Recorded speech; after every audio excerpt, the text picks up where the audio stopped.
Hello everyone, welcome back to MSL classes. आइए video में discuss करेंगे। इसमें हम क्लास 10 मैथ्स के चैप्टर 14 प्रोबेबिलिटी के कुछ और इंपॉर्टेंट क्वेश्चंस या फिर वो क्वेश्चन जो प्रीवियस ईयर के बोर्ड एग्जामिनेशन में आए हुए हैं। तो शुरू करते हैं, क्योंकि हम इससे पहले 12 इसमें हम डिस्कस करेंगे क्वेश्चन नंबर 12, 13, 14, 15 4 क्वेश्चन डिस्कस करेंगे हम इसमें। और इससे पहले हम क्वेश्चन नंबर 11 तक सेपरेट वीडियोज में ऑलरेडी डिस्कस कर चुके हैं, तो वहां से जाके आप चेकआउट कर सकते हैं। इंपॉर्टेंट क्वेश्चन है सभी।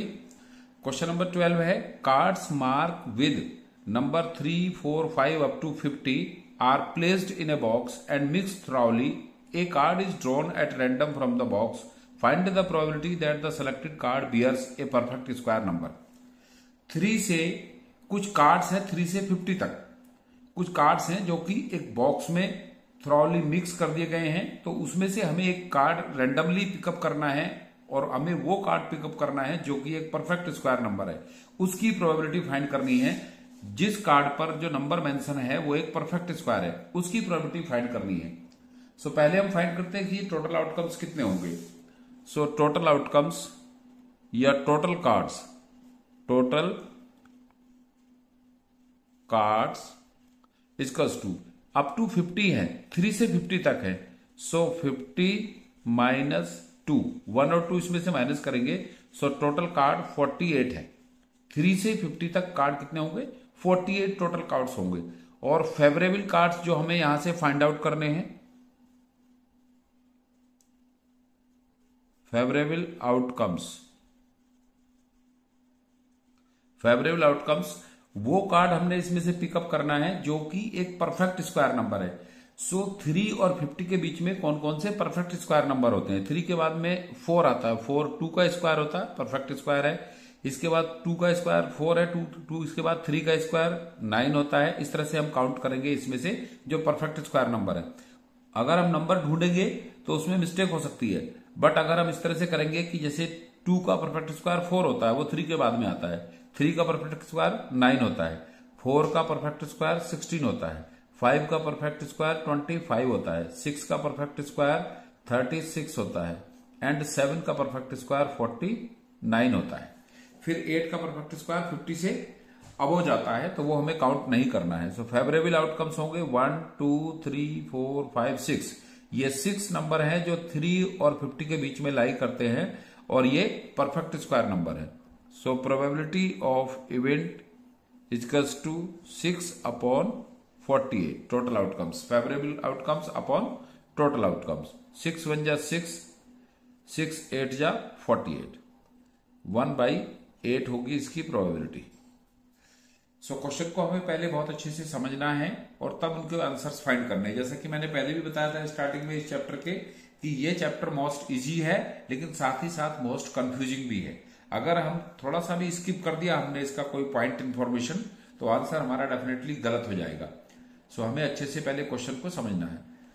नेक्स्ट इसके बाद 13 क्वेश्चन है, a coin is tossed 2 times, find the probability of getting at most 1 head. So, possible outcomes to throw a coin 2 times. Possible outcomes to throw a coin. To throw a coin twice या 2 times. Same thing, एक ही बात है।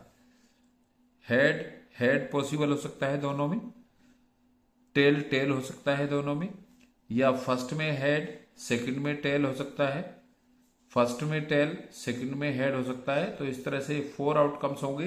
Favourable outcomes क्या होंगे? Eight most 1 head.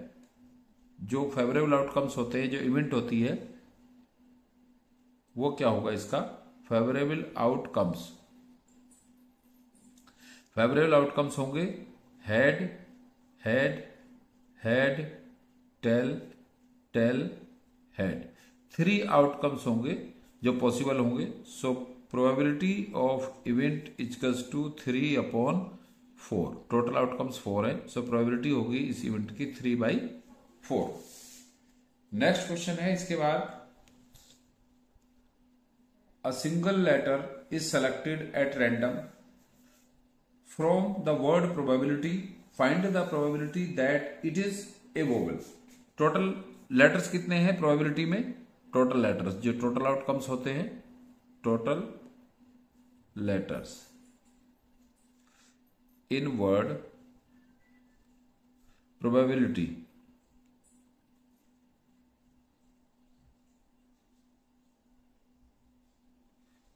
Word में total letters कितने हैं? 1 2 3 4 5 6 7 8 9 10 11।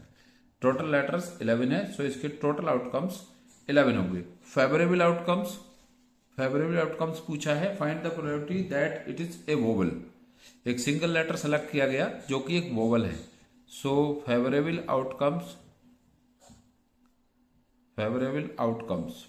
Outcomes से मीन्स है यहां पर जो वोवल है। फेवरेबल आउटकम्स होंगे, इसमें कौन कौन से वोवल यूज हुए हैं? ओ ए आई,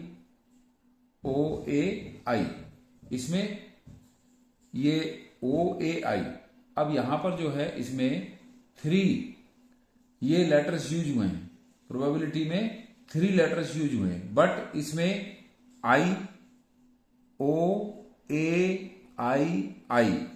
इसमें 2 टाइम्स आया है, तो इसको भी हम 2 टाइम्स ही काउंट करेंगे। यहां पर मिस्टेक ये कर सकते हैं स्टूडेंट कि इसमें आई तो है यहां पर भी और यहां पर भी, इसको 1 टाइम काउंट नहीं करेंगे। हम प्रोबेबिलिटी फाइंड करने के लिए उसमें आई ये वाला भी हो सकता है वोवल और ये वाला भी वोवल हो सकता है, सो इसको हम 4 वोवल काउंट करेंगे। आई 2 टाइम्स काउंट हुआ है, सो प्रोबेबिलिटी ऑफ इवेंट होगा 4/11। इसी तरह की मिस्टेक होती है, इसमें कुछ कंफ्यूजन्स होते हैं कुछ इवेंट्स के बारे में, तो हमें उनको बहुत अच्छे से समझना है, फिर उसको आंसर करना है। फिर इसका नेक्स्ट क्वेश्चन है क्वेश्चन नंबर 15। क्वेश्चन 15 में है, if the probability of an event is p. अगर किसी इवेंट की प्रोबेबिलिटी पी है, then what will be the probability of its complementary event. Probability of an event given है पी। फाइंड करना है probability of not an event. हम जानते हैं कि sum of elementary events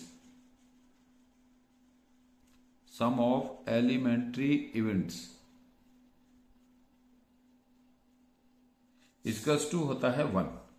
so probability of event plus probability of not an event, इसको ऊपर बार लगाते हैं तो ये नॉट एन इवेंट हो जाता है, इक्वल्स टू दोनों का सम 1 है। फाइंड करना है probability of the complementary events. जो इसकी कंप्लीमेंट्री इवेंट से मीन्स है यहां पर ये दोनों कंप्लीमेंट्री इवेंट्स हैं या एलिमेंट्री इवेंट्स हैं। Probability of event and probability of not an event, ये नॉट एन इवेंट इसकी कंप्लीमेंट्री इवेंट है। So probability of not an event equals to 1 minus probability of event. So इसकी probability जो complementary event की probability होगी ये 1 minus probability of event होगी, और प्रोबेबिलिटी ऑफ इवेंट कितना गिवन है इसमें? P। सो 1 माइनस P, ये इसका आंसर होगा। ये होगी probability of complementary event of an event, that is P। जो P इवेंट है उसकी कॉम्प्लीमेंट्री इवेंट की प्रोबेबिलिटी 1 माइनस P होगी। सो क्लियर हो गए आपको क्वेश्चन सारे। थैंक्स।